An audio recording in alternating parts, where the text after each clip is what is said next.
يا أيها الناس إنا خلقناكم من ذكر وأنثى وجعلناكم شعوبا وقبائل لتعارفوا إن أكرمكم عند الله أتقاكم إن الله عليم خبير. À une époque où la condition sociale et la couleur de peau faisant figure d'obstacles indépassables, Bilal fut le premier symbole de la vague d'espoir soulevée par le message de l'islam. Farouche contradicteur des idoles et de leurs adorateurs, premier musulman d'ascendance africaine et l'un des plus fidèles compagnons du prophète sallallahu alayhi wa sallam. Son nom a traversé l'histoire pour toujours.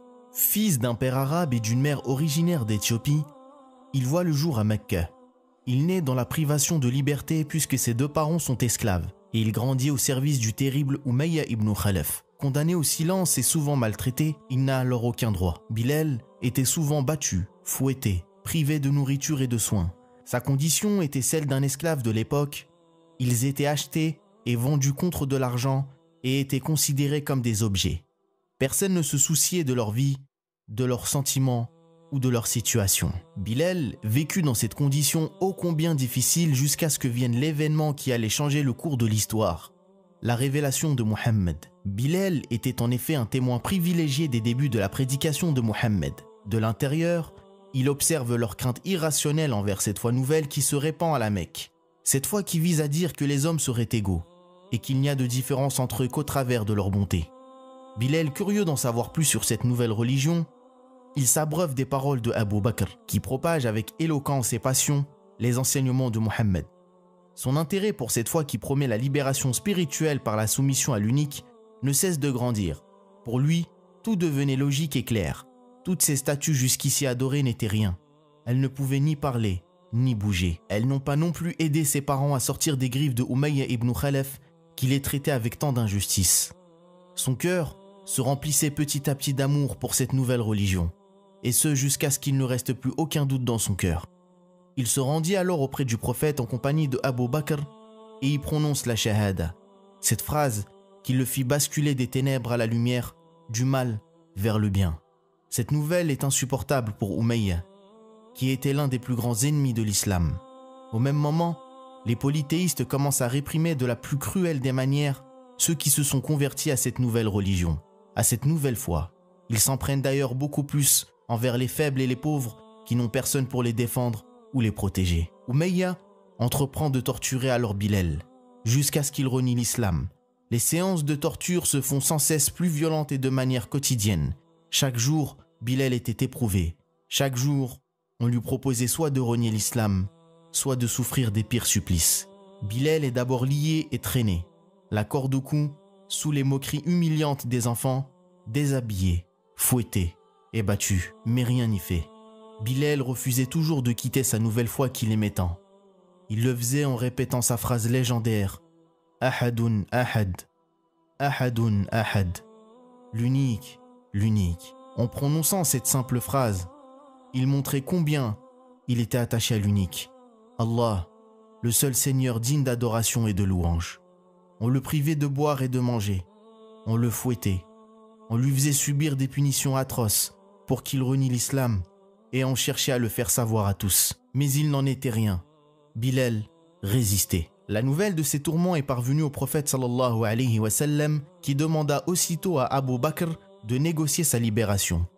Bilal était un esclave et Umayya son maître. Tandis qu'il était son esclave, Umayya pouvait le punir à sa guise. Abu Bakr vient ainsi trouver les injustes et leur dit « Allez-vous donc tuer un homme parce qu'il dit Allah est mon Seigneur ?» Umayya lui rétorque « Prends-le plus que son prix et libère-le. » Abu Bakr paya alors le prix fort, bien plus que le prix habituel d'un esclave pour le libérer. Bilal s'envole désormais vers la liberté. Il est désormais un homme libre. Il ne quittera plus les pas du prophète sallallahu alayhi wa sallam et deviendra l'un des compagnons les plus proches du messager et lui promettra même le paradis.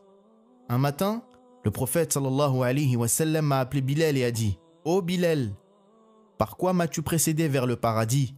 Je ne suis jamais rentré dans le paradis sans avoir entendu le bruit de tes pas devant moi. Je suis rentré cette nuit dans le paradis et j'ai entendu le bruit de tes pas. Puis il dit à Bilal, par quoi m'as-tu précédé dans le paradis? Bilal, qu'Allah l'agrée, répondit, je n'ai jamais eu un besoin sans faire les ablutions et sans prier après elles 2 unités de prière. Le prophète sallallahu alayhi wa sallam a dit alors, c'est donc pour cela, ô Bilal. Après que les musulmans émigrèrent pour Médine, Bilal participa aux premières et plus glorieuses batailles de l'islam. Mais c'est à Badr que Bilal put prendre sa revanche sur les injustes de Quraysh. L'armée de l'ennemi est 3 fois supérieure en nombre et compte parmi leurs rangs Umayya ibn Khalaf. Sur le champ de bataille, Bilal aperçoit son ancien maître. Alors que ce dernier les maltraitait, les voilà maintenant face à face, d'égal à égal, en train de se battre chacun pour faire triompher sa foi et sa religion. Bilal s'avance sur le champ de bataille et s'exclame « La tête de l'idolâtrie, malheur à moi s'il m'échappe !» Et il le charge furieusement et lui fait rendre l'âme. Le symbole est fort. L'islam a redistribué les cartes. Celui qui, hier, était un puissant seigneur capable d'opprimer sans vergogne, n'est désormais plus à l'abri de la juste rétribution d'un homme qu'il considérait jusque-là comme du bétail. À Médine, alors que les 5 prières ont été instituées lors du voyage nocturne, un problème se pose rapidement. Comment appeler les croyants à la salat pour qu'ils viennent tous prier ensemble en même temps? Suite à un rêve d'un compagnon que le prophète sallallahu alayhi wa sallam interprète comme une véritable inspiration divine, le messager dévoile ensuite à Abdullah ibn Zayd, l'homme à l'origine de la suggestion, le choix du premier mu'adhin de l'islam, et dit « Enseigne l'adhan à Bilal, car il a une voix plus douce que la tienne, de son timbre agréable, mélodieux et envoûtant. Bilal appellera désormais les Médinois à la prière 5 fois par jour. »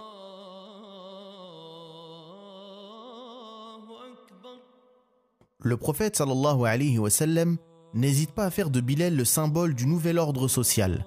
Dans la nation des musulmans, il n'y a plus de différence de couleur de peau ou d'origine. Tous sont égaux vis-à-vis de Dieu. Bilal était hautement respecté et considéré pour son honnêteté et son intégrité. Il était quelqu'un de confiance au point où on lui confie la gestion de l'argent des musulmans, ce qu'on appelle à l'époque Baytul Mal. Si le jour de la libération de Mecca est le plus grand triomphe de l'islam, il est d'une saveur particulière pour Bilal. Après avoir débarrassé la Kaaba de la souillure des idoles, le prophète pénètre ainsi dans la Kaaba pour y prier en compagnie d'Oussama ibn Zayd et de Bilal, qui étaient tous deux d'anciens esclaves. Le message était fort. Alors qu'il revenait à la Mecque, le prophète sallallahu alayhi wa sallam choisit parmi tous ses compagnons 2 hommes qu'il a privilégiés pour prier avec lui. Ce n'était ni Omar, ni Abu Bakr ou Ali, mais bien Oussama et Bilal. Puis le prophète sallallahu alayhi wa sallam prononce un sermon et quand vient l'heure de la salat, le messager demande à Bilal de monter sur le toit de la Kaaba pour accomplir l'adhan. Que d'émotions pour l'esclave affranchi, en cette ville qui a été le théâtre de son ancienne vie d'humiliation.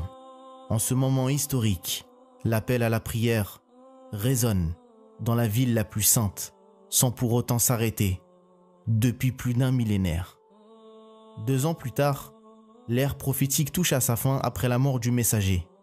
Bilal, terrassé par le chagrin, est incapable de lancer à nouveau l'appel à la prière. À chaque fois qu'il tente de faire l'adhan, Bilal s'effondre ainsi en larmes à la mention de Mohammed et ne parvient à terminer l'appel qu'à voix basse. Son cœur est meurtri par la perte de l'homme qu'il aimait le plus. Il a beau essayer, il n'y arrive pas, il n'y arrive plus. L'ère de Médine tout entière lui est devenue insupportable en l'absence du prophète. La ville du messager d'Allah lui fait encore trop penser à lui et son chagrin est inconsolable. Bilal demande alors l'autorisation à Abu Bakr, alors calife et chef des musulmans, de quitter Médine. Il souhaite se rendre utile aux musulmans et décide de rejoindre l'armée du Sham pour combattre sur la voie d'Allah et toujours rester utile. Il rejoint l'armée de Abu Ubaïda ibn al-Jarrah et de Khalid ibn al-Walid. Il n'accomplit plus l'adhan qu'à 2 reprises.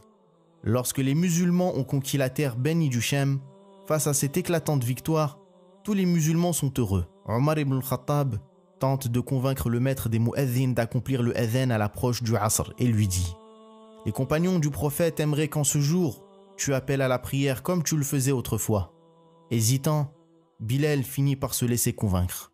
On rapporte alors que personne ne vit Omar pleurer plus abondamment qu'en ce jour. Bilal s'installe avec sa femme au Chem.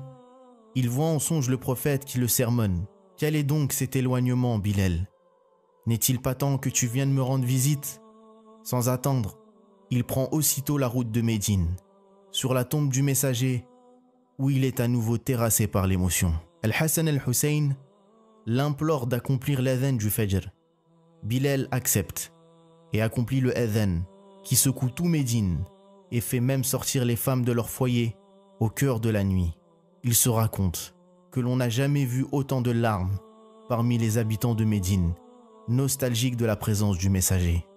Après cette dernière visite, Bilal ibn Rabah quitte ce monde. Sur son lit de mort, et alors que son épouse se lamente, il la rassure à ces mots. « Ne dis pas « quelle catastrophe », mais plutôt « quelle joie, car je retrouverai demain mes bien-aimés, Mohammed et ses compagnons. » En l'an 20 de l'Hégire, et cette année après la mort du meilleur des hommes, Bilal rendit ainsi l'âme à Damas. Bilal était un homme au cœur bon, et il vit très tôt que l'islam était une religion divine et parfaite. Sa bonté et son dévouement lui firent gravir tous les échelons de la société, devenant une personne respectée et honorée parmi les musulmans. Lui qu'on l'insultait jadis avec mépris dans les rues de Quraysh, lui que l'on appelait Ibn Saouda, le fils de la Noire, est devenu l'un des compagnons les plus connus, les plus respectés, mais aussi les plus aimés par les musulmans. Sa vie, son histoire, nous rappelle l'un des principes fondamentaux de la religion et l'une de ses plus belles aspirations, la libération des croyants d'un ordre inique et oppresseur vers la justice et l'équité de l'islam, peu importe ton origine ou ta couleur de peau.